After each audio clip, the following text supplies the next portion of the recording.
Life is all about relationships. Lovers, family, body, or money. How satisfied you are can be completely explained by how you relate to things around you. This is Sophie Jaffe, and together with my husband, Dr. Adi Jaffe, we are here to explore and teach you how to maximize your relationships and achieve a happier life. Let's get ignited.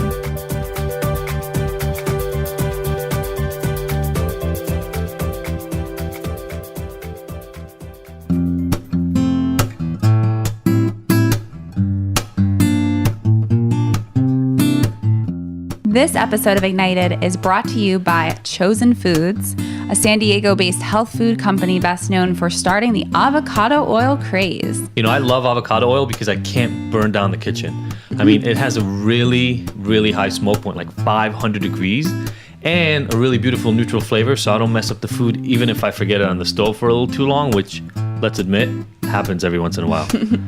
Chosen Foods offers a variety of healthy fats and clean label products like avocado oil mayo and avocado-based salad dressings, so yummy. And they're helping people on their wellness journey through the promotion of natural, real food made with clean label ingredients. So for 50% off your order of $10 and more, all you got to do is visit chosenfoods.com/ignited and use promo code IGNITED50. That's IGNTD50 during checkout. Awesome.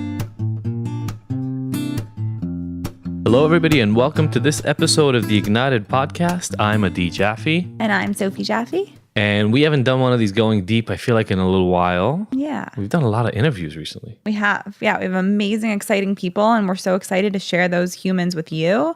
But we love just chatting, just the two of us, too. Yeah, and we're going to talk about sex. Yeah, sex, baby.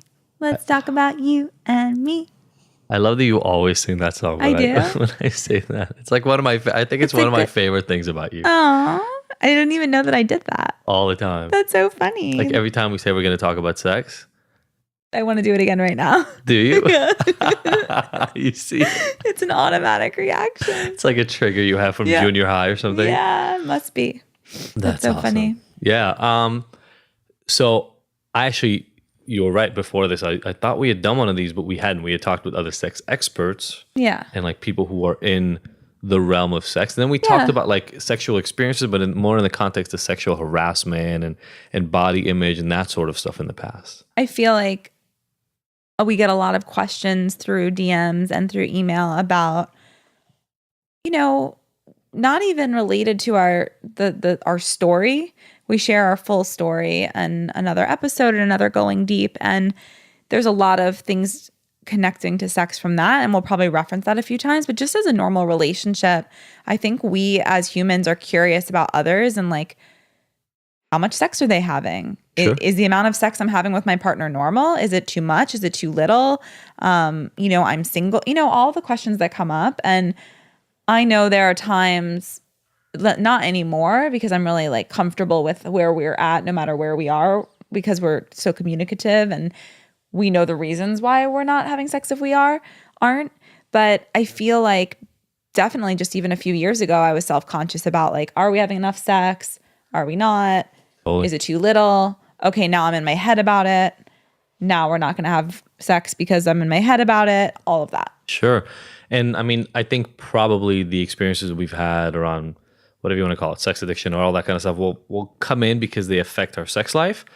But like you said, I think most couples, at least at some point, if they last a while, most couples, at least one person wonders about their sexuality in that coupleship and either feels like one person wants it too much or not enough or what exactly they're looking for isn't the right fit, et cetera, et cetera. I mean, and I have very close friends where like in their relationship, they have sex every single day and that's their thing.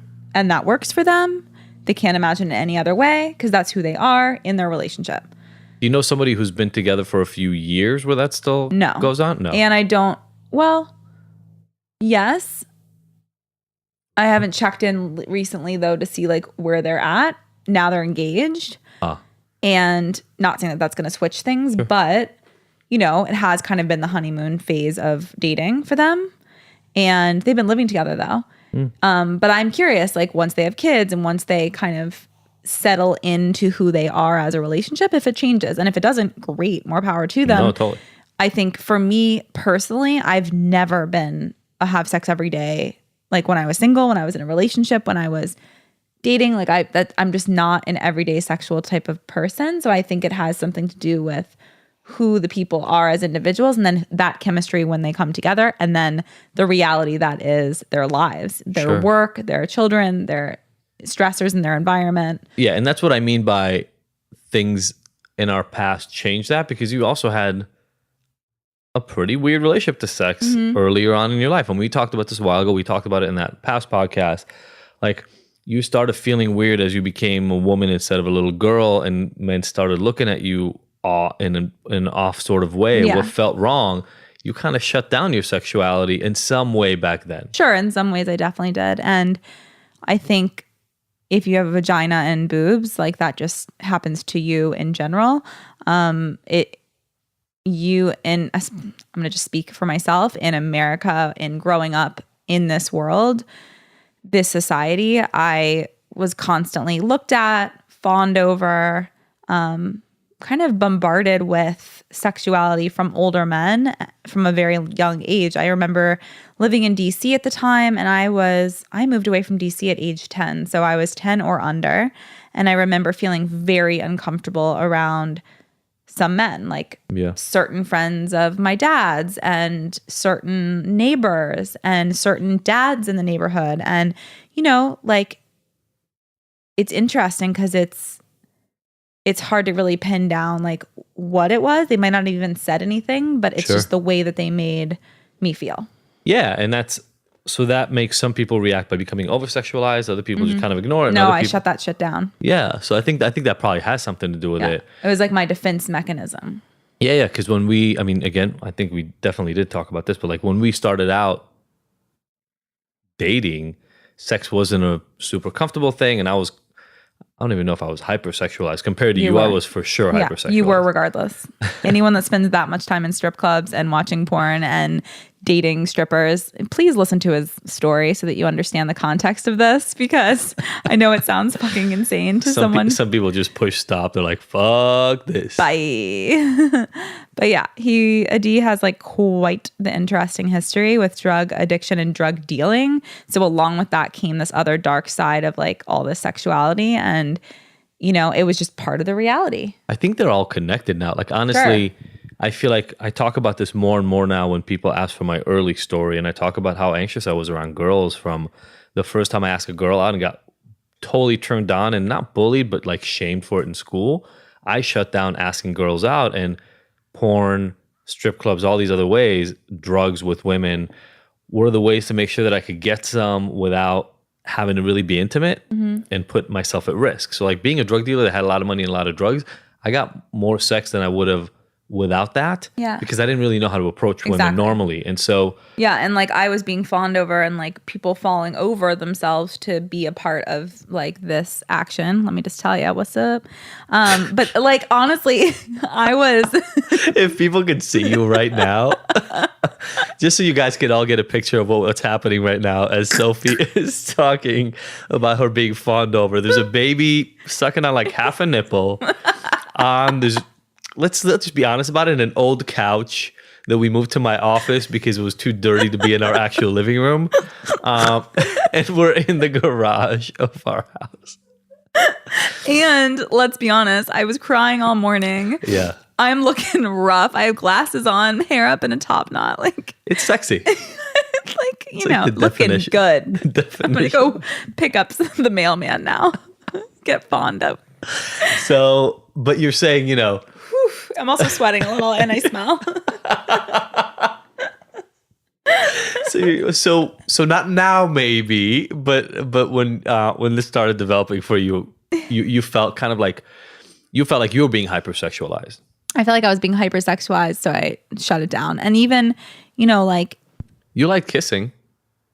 I liked kissing, but that's not the point. That's what you told me anyway. That's not the point. Like, it still wasn't hypersexualized. Like, that's just what I felt comfortable doing in sexual times and sexual experiences. Like, at parties, when we played like sexual, like games where it's understood that you're, spin the bottle or 7 minutes in heaven, or like those games you play in middle school into the beginning of high school, like those games that you play, it's understood you're going to go in there and do something. My extent was kissing. Like that was like, that's where we're going. That's like as far as boobs, nothing. I mean, a little bit, but it wasn't like it's always, sexuality to me has always been tied into love. Yeah. Always, until that sexual encounter I had a couple years ago, which we share about in, is it the second Going Deep episode? Yeah. Our it was story, the one that's version. called Our Story. It's Our Story, but the second, didn't we separate it to 2 parts? Oh, I thought we did. Okay. So it's part of Our Story, and we talk about that. And I had sex with a stranger, and it was like a one-time hookup. And that was the only time in my entire life that I've had a sexual experience that wasn't tied to loving feelings. Yeah.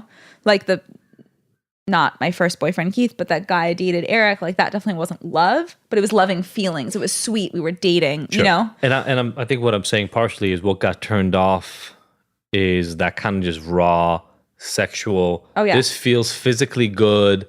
And there's value just in that for it. Like I'm just enjoying this physically. Just only with kissing. I didn't want to go further than that because it felt like a boundary. Yeah. I didn't feel safe going further than that with someone. And that took a long time. Like, I mean, we talked. But honestly, if you think about it, like, would you feel comfortable with your 14-year-old son or daughter, like in a closet going more than kissing? Like, I think that it was kind of appropriate. Like, I just kind of knew my like rating. Like I was PG, Yeah, 14 was definitely R for me. Like by 14, and that's inappropriate. Sex and feels, oral sex happened, and that feels highly inappropriate to me for my own children and my desire of what I'd like them to do. I get it. But it's also when I think 14 or 15 is when most people start having sex. Sure. Yeah. So it's scary to think of for sure now that I have kids, but it's going to happen. I think the label of under or over sexualized isn't necessary because to me it's what genuinely felt comfortable. I didn't feel shut down at all. I felt like that was my boundary. Like I felt comfortable with kissing, and more than that felt like intrusive. Yeah. So when you talk about not being like the daily, like not wanting sex daily, that feels natural. Sure. Yeah. I do feel like because we've been together for like 14 years since we started dating, right? Holy shit, we're going on 15 years. And I guess I'm like, I have sexuality, like I have like I would probably masturbate every day, but like for different reasons, like to relax, it's not like I'm necessarily like in a sexual place. I feel like sexuality is tied into so many things, like you can use, like, and you taught me that too. Like you can use sex for different things. You can use sex to relax.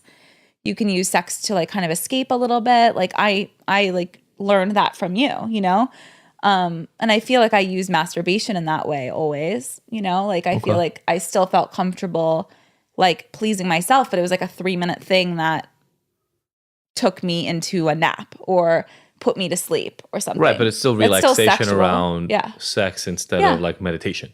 Sure. Different relaxation energy. Like when you orgasm. I didn't know how to meditate when I was that young. Like when you orgasm, you get serotonin, you get this release of all these chemicals that make you relax and content. I think there's been a huge shift, not just in our sex, but like in the way you relate to sexuality from 14 years ago to now. Yeah. 14 years ago, not only was it wrapped up in the relationship, which is not a good or bad thing, it for sure was. And so, there was a huge emotional release. Like you would cry. Definitely, if I went down on you, you would cry for sure. You felt really uncomfortable there. Yeah, and I think it just brought up things. It wasn't necessarily uncomfortable. It was just, it brought up like you were so loving and sweet. At least so I thought. At that point. I just was also an asshole in other ways. Yeah.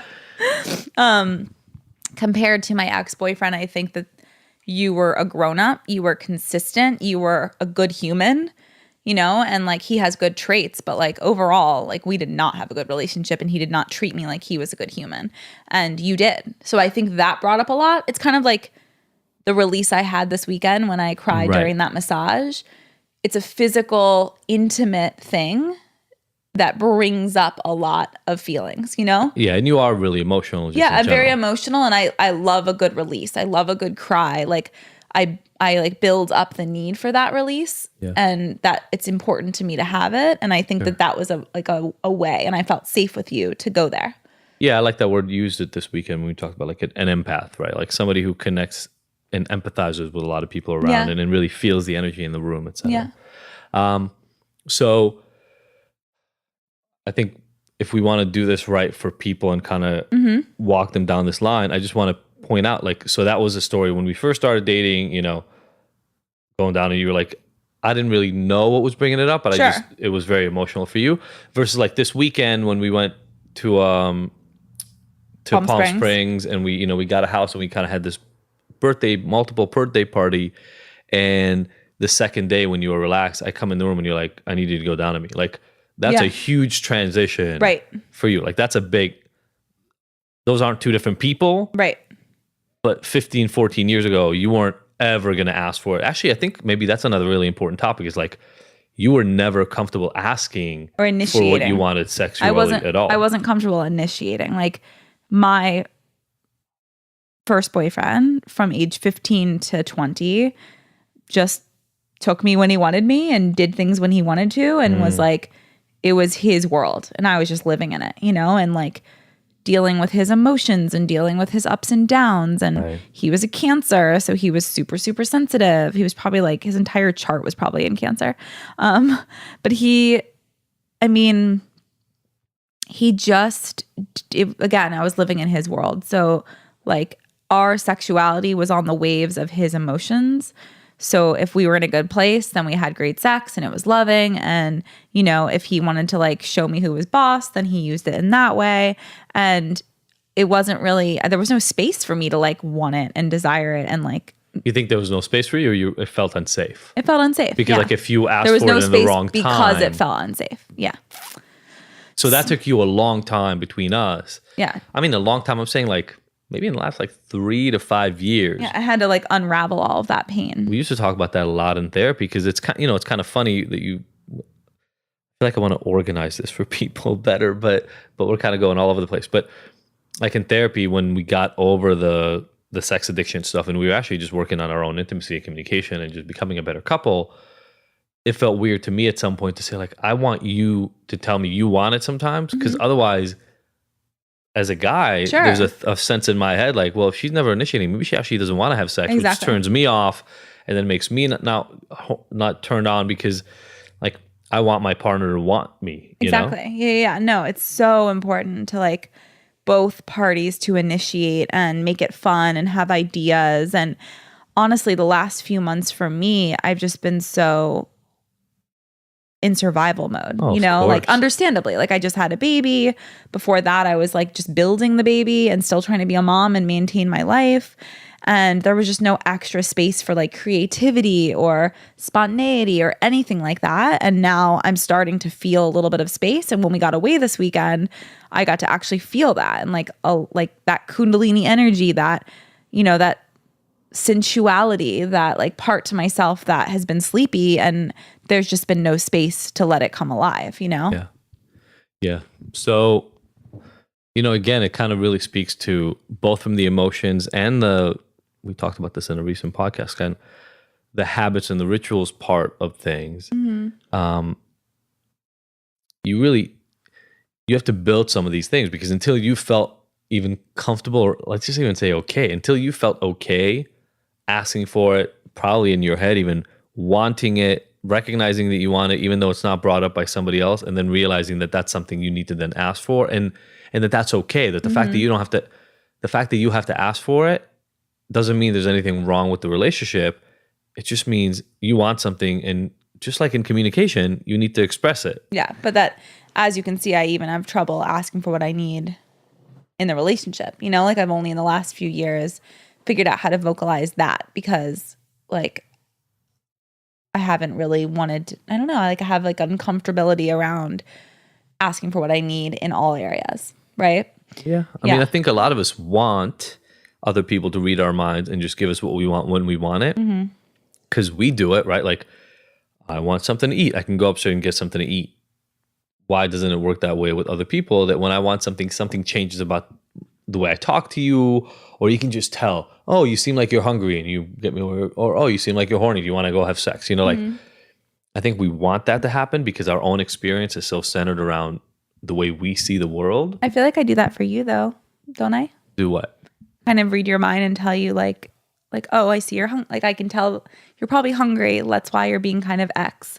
Let me make you something, or like make sure you have something with protein. And like I feel like maybe it's because I'm more like of an empath, but like I feel like I know what's going on for you. Yeah, I think maybe what I see definitely for you is you pay attention to those cues a lot, and so you ask questions in general. Like sometimes what you think is happening is not what's actually happening, but you ask about what's happening versus me, who's like either super distracted or like uber focused on something else. Yeah. And like it's as if there could be a storm outside and like somebody just had an accident out front and I don't pay attention. Yeah, it might be like a woman thing, just being more aware of like my children's needs, your needs, like all the people around me. I'm constantly like giving and trying to figure out like what everyone else needs while at the same time trying to manage my own needs, you know? We know people like that. Like we know guys like that. Yeah. Some guys, like Duncan is kind of like that, right? Like he pays attention in a different way. So I think it is. I think it's more something to unique work on people. too, though. I think it's something for everyone to work on, and it will help kind of balance out the relationship a little bit. Just as it's important to ask for what you need in the bedroom and elsewhere. That's something that I've worked on over the last few years. That doesn't come naturally to me. It's like asking for like either initiating sex or asking for something or being creative, and like. I want to be connected in all ways all the time. Like I'm so intense. Like I want to have that real connection with you all the time. And when I don't get it, I get really like upset about it. Resentful. I get resentful when we don't connect on an energetic level. That can be sexually. I just want to be intimate with you. Right. And that's what we always come back to, I feel like, in our relationship. Throughout the 13 years, it's like if we're in an intimate place, that could be like a really intimate conversation. Like that meeting we had this morning where we both were like left in tears. That was an intimate moment that made me feel close to you. Yeah. That's it. I'm good. I'm a solid for 24 hours, Yeah. And if that exact moment was having sex and making love and connecting, that would make me feel intimate and close to you, and I would be solid. Yeah. And I think it's just really important that you get to know yourself and figure out what you need. Maybe you need to connect intimately to your partner 3 times a week. Like that would feel really great to me if 3 times a week and I feel like that is what we do. We find each other when we can and really try and connect. And for a few months there, we weren't doing that because there wasn't any space. Yeah. And we were tired and we just were at our max, and both entrepreneurs and both have all these other kids and things and people, and and it's hard to kind of separate and treat yourself to that, but we all crave intimacy. Sure. And I think that is the answer to the original question, which is like, how often should I be having sex? You should be having sex as much as your body is craving it. Like if you wake up in the morning and you're like, I'm feeling deprived sexually, you need to fix that. Like one of my best friends actually like broke up with her boyfriend because they weren't having sex ever. And she's like, he's the sweetest guy in the world. So they've been broken up for a few months now, and she saw him yesterday and drop off the last of his stuff. She's like, he's so sweet, but like we just didn't have sex. Right. That's a problem. So I think that is something that would be important to talk about. So like when we met, when we were dating, we were probably having sex a few times a week, right? Yeah. So like yeah. 2 to 4 times a week, depending on the that's week. That's our max. I mean, that's our norm. Is like that's what we got. Like when we don't have stressors, we were in college. Right. Yeah, like if there were no kids, stressors, that would probably be the number for us. Like something like that, right?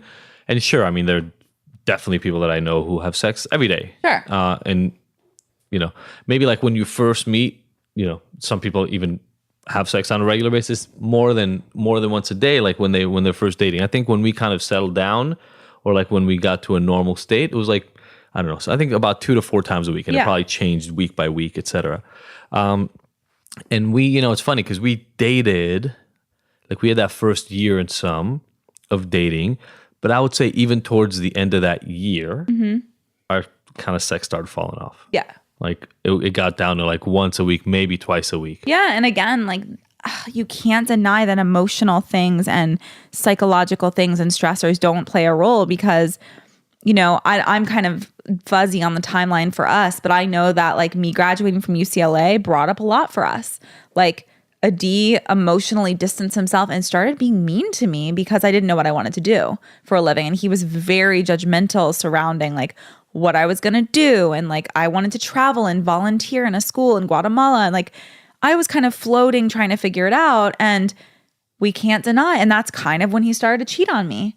And these factors all play into sexuality. And the fact that like we have busy lives and sometimes we don't have sex for 3 weeks, well, no shit. Right. We have a lot of stressors in our life. Somebody just asked about like the emotional influence. I think that's a little bit of what you're talking about here. I just think that for me, there is so much emotional influence and I have to be able to let go of all of that to have sex and connect intimately, even for a minute or two, drop all that, and then I can connect. Yeah, whereas like I think for me, sex for years was almost like an escape. Right. So when I would get stressed, I would actually go and look for it. Yeah. So I could, you can call it relax or literally just escape and like ignore for a moment. And so I think, and I like that too. I think that that's healthy if you have a partner that's healthy with, and it's not like a sex addiction type escape where like literally every time the going gets tough, you run to sex in some way. Right. And like watch porn or like masturbate or like go find random sexual partners on the corner, like, which is all like this stuff happens all the time, right? So it matters like how much you're doing it, how much it impacts your life in a negative way, and how much are you escaping? I think for me, I need to escape more often. And I think for you, you need to escape more often. So it's actually really healthy to have that. Do you feel like there were ever times in your life that you remember sex being that escape? Sex being like the... I mean, only masturbation by myself. Like I never had that with a partner. Okay. I might have with my first boyfriend, but I don't really remember.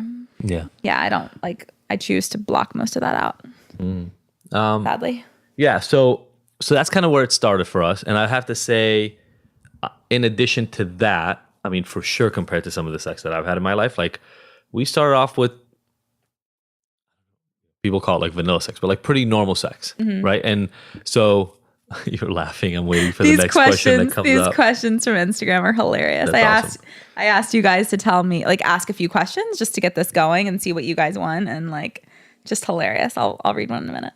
So we started at like, again, you know, it was this really interesting thing, and I'm sure there are people listening right now who get caught in this somehow, where the kind of sex you were used to and you connected to intimacy was pretty, again, I'll call it vanilla sex just because it's like a term to use it, but you know, like missionary or doggy style or like girl on top kind of positions. Those were probably like the three positions we interchange on a pretty regular basis for a while. And just, you know, that intimate kind of close sex. Yeah. I definitely came from a more, I'll call it like aggressive, you know, I used to be into like BDSM and that kind of stuff back. Explain to our listeners that are friends with me from high school that don't know what that means. If are there people? Just kidding. Are there people who don't know? Yeah, I mean, I don't even know. I wouldn't know how to define that. Yeah, so you know, there are a lot of different things that people can be into. Are you about to Google it? Domination and kind of in control is what I was into. So like with some girlfriends, that really became, you know, the thing you see sometimes with like leashes and like walking around with, you know, one person being the master, one person being the slave. I think I want to talk about the conversation we had about this, which was fucking hilarious once. But so that was one kind of the more extreme version when I would do that. And that was only a couple of girlfriends that happened with. But I was really into, like, I had handcuffs tied to my bed and things like that, where, you know, there'd be an element of control, and I really liked having that control over a partner. What I wanted to say is the first time you and I talked recently, like in the last 2 years about it, you were like, I'll tie you up. And I'm like, yeah, but that's not how it works. Because I'm like, I got you. I like tying people up. I'll buy some rope today. I'll head to the store. I literally, by the way, I would go to hardware stores. And like, I'm going later today. I'm tying you up later today. I'm just picturing that, like, hold on, I got to go feed the baby. Yeah. But but it didn't work. And again, like this can happen to couples for real. Like I liked being in control. You're like, you're not fucking tying me down. Nice like, try. What are you talking about? I'm the one in control. So these are some things that people have to work through because our sexual styles were just different when we first met. And I feel like we've come together a lot. And I love that over the years, we've like explored new things. Like we've gone from that beginning vanilla safe sex to like exploring and, you know, after we went through all the work and all the therapy, I mean, we went through years and years and years of therapy and meetings and reconnecting and what does sexuality mean to each of us and what does it mean to us as a coupleship. And, you know, if we didn't do all of that work, I don't know that we would be where we are right now. Oh, there's no way we wouldn't. We wouldn't. There's no way we would be because even just coming from my past history, never mind all of our cheating, never mind the lies, never mind the deceit and the manipulation. And like, we just had so much baggage that we would never be where we are now sitting in this moment if we didn't do all that work. Oh, so no way. If you have, which most people do have sexual traumas, like we know so many people and, you know, through the work that we do, through the couples that we meet with, like from childhood abuse to, you know, like incidences that happened to what I was talking about earlier, to abuse in relationships, there is just so much. And, you know, even just like what you experience, like with your early, you know, sexual stuff, it's from porn when you're way too early, like way too young, and just all that stuff that freaking traumatizes you and like leaves an imprint. Even if it doesn't traumatize you. Even if it doesn't feel like trauma, it's an imprint. It changes the way you look at sex. It changes the way you look at sex. And that's why I'm so grateful that for the most part, we have like a media-free home for the kids. Exactly for that reason. So they aren't imprinted. Like think about it. Even when it comes to like, I love this about Waldorf schools is like, they don't want to imprint what a princess looks like.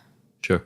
They don't want to imprint what Snow White looks like. So they will tell stories about fairies, but they're not going to tell you, like they're not going to describe or show pictures of the Disney character because they want you in your brain, these kids, to create with their own imagination what that looks like. Yeah. And that can look different to everyone. There's not one way that a princess looks or a fairy looks.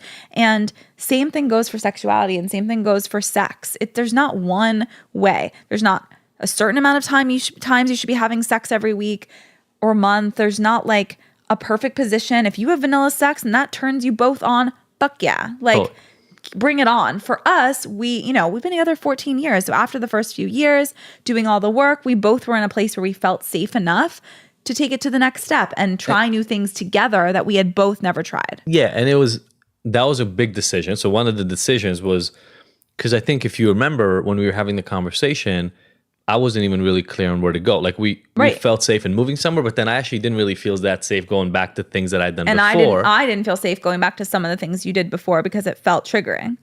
Yeah, like you didn't want to do things that I'd done with other people. So we kind of said, okay, well, let's explore new things.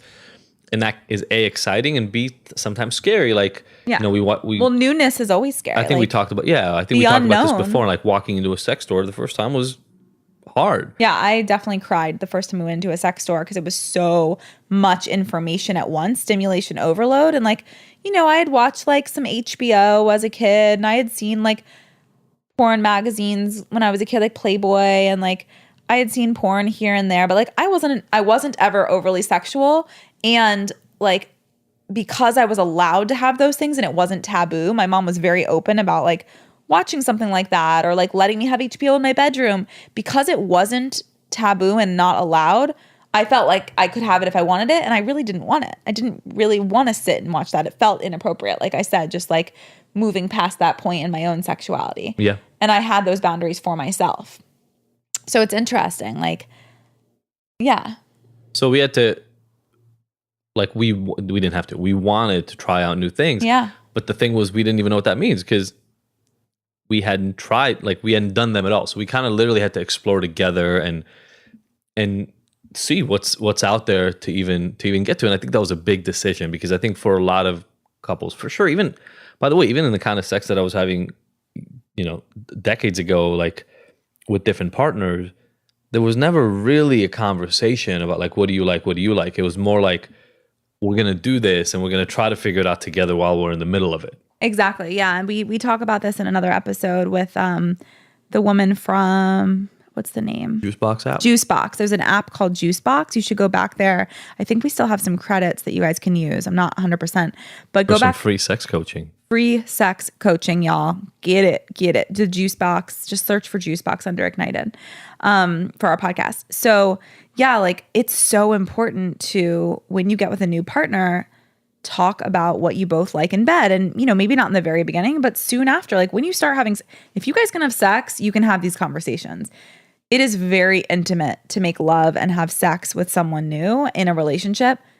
Go there. Have the conversations. Ask each other what you like, what you don't like, and you'll figure it out together. You might not even know the answers. I still don't know the answers. Adi asked me on Saturday, like after he like went down on me. I asked him to go down on me. I like hadn't in forever. It was so nice. It was so connecting. And then afterwards he's like, so yeah, what do you like? And I was like, I don't know, man. You did not say it like that. I think if you would have said it like that in that moment, I would have left the room. I know, man. I just felt like I like what I like when I like it. I like things that feel good. I like, you know, and it's hard to put into words. And he was like, I want specific scenarios. And I didn't know. So just know that it's I don't even remember asking that. Yep. It might have been the mushrooms you were on, but oh, snap. We got away. We partied this weekend. It was so much fun. We got to release. We got to connect. We got to unwind. Drank the drinks. Danced the songs. All the things. So important. So important. But yeah, I feel like it's hard. It's hard. Maybe like write it down for yourself. Like, here are the things I like. When you're in a sexual place and when you're feeling connected to your sexuality, write it down. I'm going to do that. I'm going to do that for myself. I'm going to write down all the things that make me feel sexual, you know, connected to that, the things that makes me feel sexy, the things that get me in the mood. Like, I'm going to write all those things down and try and make it as long as possible. And I want you to do the same. Okay. Can you do that? Did I just get homework? Yep. All right. We're going to do it and you guys should do it too. And then you should tag us in it. Okay.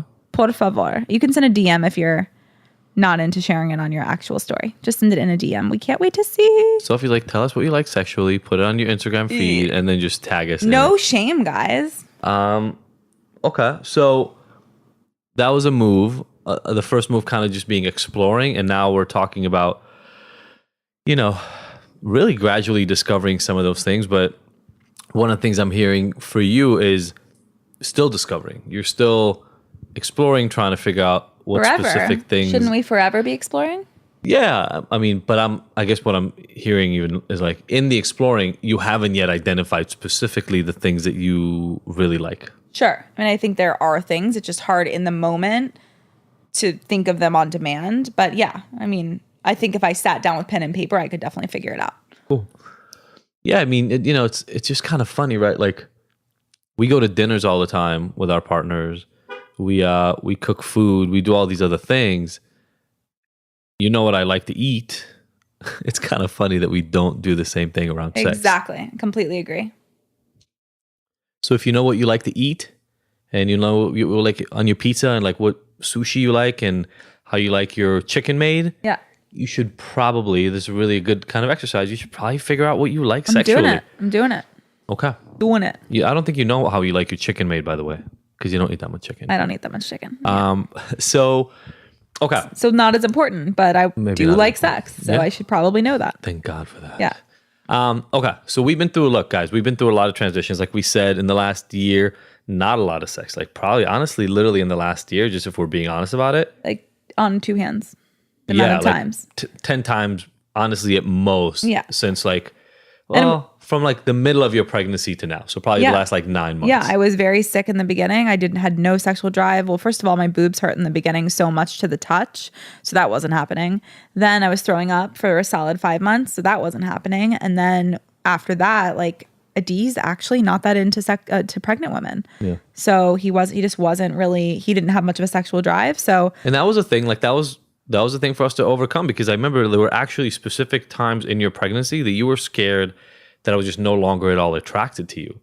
And I don't think that was it. I honestly, like, I was mad because I was like, oh yeah, lucky for you. Like, I'm going to have an amazing body soon and have like amazing abs and like this rock hard, amazing body for myself. And you get to benefit from that because that is what turns you on. But that I was just mad and resentful that like, oh, how convenient. You're not into a pregnant woman. I'm fat and overweight and big and different and voluptuous right now. And you're not into that. Like, it was honestly really annoying. It was like, oh, funny, but you are into my six pack. That's interesting and coincidence, right? Like it was hurtful. I was like, maybe I should just withhold sex for the next year. And like, that wouldn't be fair either. So like, but there was that's what was crossing my mind. Not will he want my body?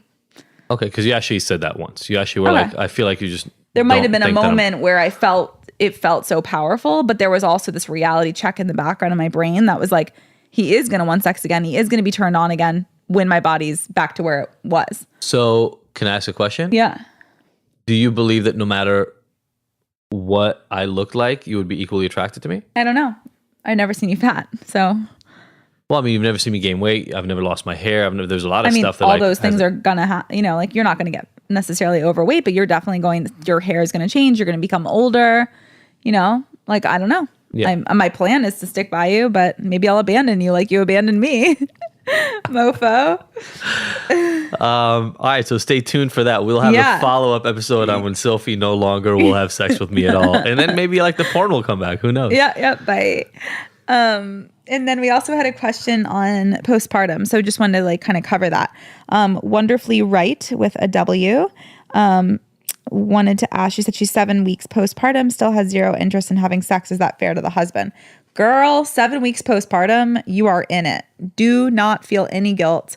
You're not even supposed to really have sex till, I guess 6 weeks is when that appointment is. I didn't go till 8 weeks and I was actually bleeding until 8.5 weeks. There was not a chance I was having sex at that point. Like, you do you. You wait till you're ready, because if you force it, it's just not going to be a pretty situation, because it's already going to be painful. You're going to hate it, and you're going to, and then you're going to resent your partner. Exactly. And you'll kind of associate sex with that at that point. It's fair to husband. Trust me. Like, he'll get over it. He'll be fine. Have him masturbate a few more times. Also, what I do want to say that we did early on is, remember, we were like, oh, I was like, I'm not ready to have sex, but we like helped each other. We remember? Co-masturbated. Yeah, we co-masturbated, which was actually, it's a very intimate, beautiful thing. Yeah. You should try it. We only did that a couple of times. We did it like 2 or 3 times and it was great. Like one time you literally told me, I love sharing these things with only about 40,000 people. It's fine. It's fine. Private. One time you literally like, go take care of yourself. Get away from me. Yeah. Yeah. And like, that's not what comes naturally to me, but it was so present for me. But I think there could be, like, the way I took it at that time anyway, it was partially sort of, there was this permission of, and I'm talking to the person who asked the question, there is this sense that if you care about your partner, like, help them figure out something that they can do so that they're not sexually frustrated, kind of waiting for you. Exactly. That shows that you care. You don't have to put yourself in pain. Exactly. To be okay with them. And what I realized is that I was having sexual feelings, and I wanted to use my vibrator. And that's when I realized, like, the sexuality is there. I just don't want him to enter me, because I was scared of, like, first of all, I was bleeding. And second of all, I just wasn't ready to, like, be entered. Like, I just had a baby come out of me. Like, I think it's perfectly fine to take your sweet time and find other creative ways to reconnect. Also, you've gone now at this point several months without having sex. Why not do it slowly? Why not make it really magical and kind of re-find each other in this new way instead of rushing into it? Like, sex doesn't have to be him entering you if you're a man and a woman. Like, make it curious, fun. You're saying, like, go back to some of that basic playing around stuff that you did in the beginning, that, like, make out. Right. Make out, feel each other, let him give you a massage, like, have him nurture you, and then, like, let that lead to whatever. Like, maybe you do some, like, sexuality to your man, and, like, maybe that feels good. Like, I, like, am excited that I'm not, like, nauseated anymore from the pregnancy. Like, I'm excited to play with my husband, and it doesn't have to be him entering you, like, after you went through something so traumatic, if you're not ready for that.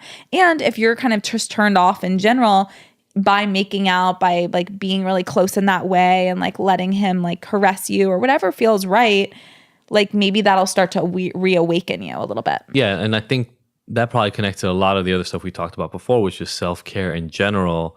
And what are some other things that you could do for self-care through him, through you, through a lot of other ways to just get your body back to like relax again and not feel as overwhelmed? I mean, it's an overwhelming thing to deliver and then have a baby. Yeah, I mean, I'm going to have a whole postpartum thing on here because it's just, there's so much that goes into it. So I can't really cover that here, but for sure, I had to feel good in my own skin. I had to start working out again. I had to start like, sweating every day, going on walks. I had to, like lose some of that body weight. Like, I don't want to be sexual at that point when you're feeling like totally gross at that. Like, and I was, and some women feel amazing. Some women feel amazing the whole way through pregnancy. Like I didn't. I felt heavy. I felt lethargic. I felt nauseated, all the things. So you do you make sure that you are feeling beautiful, adorned by yourself. Give yourself baths if you've been cleared by your doctor to have baths. Like, you like sex up yourself and give yourself that love you need. And then you're going to wake up that other part of yourself. Awesome. And then you had some questions about kids, right? Yeah. 2 or 3 different people asked, when is it right to kind of start connecting to this sexuality spectrum with your children? And I mean, if we're honest, yeah, our kids are really young. I mean, our kids are 6 and 8. And so it hasn't come up for us yet. The only conversation about sexuality were like around private parts and around nudity that we've talked to. Yeah. Like again, they're so kind of, what's the word with technology? Like, I mean, they're pretty innocent, technology naive and innocent. Yeah. Yeah. So they're not seeing things on TV that like would have them ask questions. And if they were, then we would totally talk about them. But that's also why we don't let them watch that kind of stuff, because we don't think they're ready. So, now that I remember, they did ask you questions about kind of how do people have babies, et cetera. And we talked, I think we gave kind of pretty standard answers in terms of, when the whole, like when people love each other. We didn't do the birds and the bees piece, but it's like when people love each other, then a man and a woman kind of come together. And we didn't talk about sperm specifically, but we did kind of tell them that, there's something that happens between the men and women, and there's these eggs in the women that's the thing that ends up becoming the baby, and that, like the men essentially kind of switch them on or turn them on, something along those lines. So it was very much more about the babies though, and where does a baby come from than it was about sex. Totally. Yeah. It hasn't come up yet, and I don't think it probably will for a while, but 12 years. We're hoping for, but in about 12 years, hopefully it'll come up. Yeah, just like 30 years. It's fine.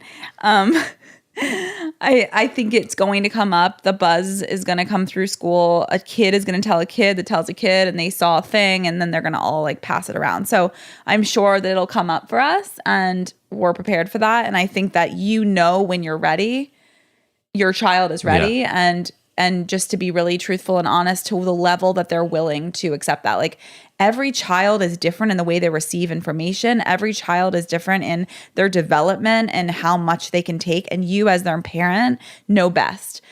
Same thing goes for like the truth about death. The same thing goes about all these kind of really big pressing issues. I think you know best as the parent what your particular child can handle. I have a girlfriend whose husband committed suicide, and she has a 6 and an 8-year-old, and she, for a long time had this story about what happened to the dad, and it wasn't really clear. And the 8-year-old just needed to know. He really needed to know. And he was mad at his mother all the time.